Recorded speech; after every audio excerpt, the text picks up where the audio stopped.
ច្រើនណាស់ចង់និយាយចេញខ្លាំងឲ្យបានធូរតែទឹកភ្នែកចេញតែស្រង់ហូរគិតយូរម្នាក់ឯងឡើយចំឈួតហើយគ្មានអ្នកខលពី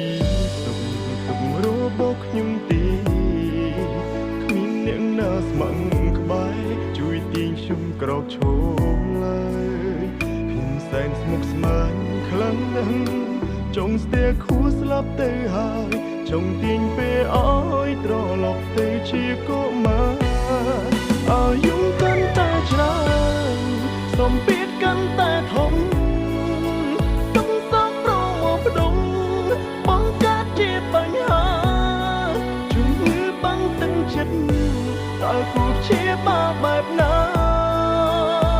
ហូរទឹកនេត្រាហត់នឿយខ្លាំងដល់ហើយអាយុកាន់តែច្រើនសំពាធក៏កាន់ទ្វេបញ្ហាចូលហើយតែរួចតែជួបទុំអិនស្បើយគ្មានអ្នកចាំលើកទឹកចិត្តក្រៅពីខ្លួនឯងឡើយជីវិតអើយងងឹតឈឹងគ្មានគោលដៅ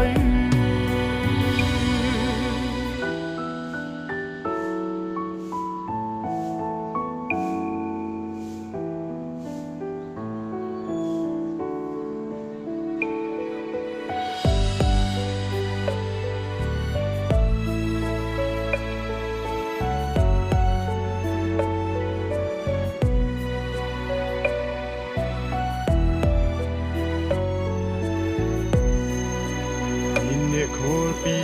សុខទុក្ខរបស់ខ្ញុំទេគ្មានអ្នកណាស្ម័គ្រក្បែរជួយទាញខ្ញុំក្រោកឈរឡើយខ្ញុំសែនស្មុគស្មាញខ្លាំងណាស់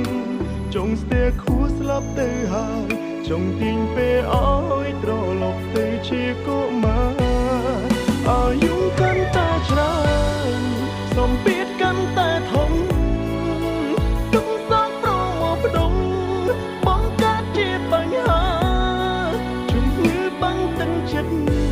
តើគួរព្យាបាលបែបណាហូរទឹកនេត្រា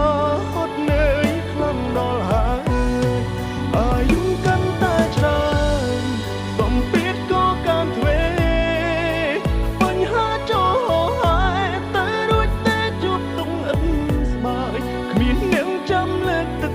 ចិត្តក្រៅពីខ្លួនឯងឡើយជីវិតអើយងងឹតឈឹងគ្មានគោលដៅគ្មានអ្នកចាំលើកទឹកចិត្ត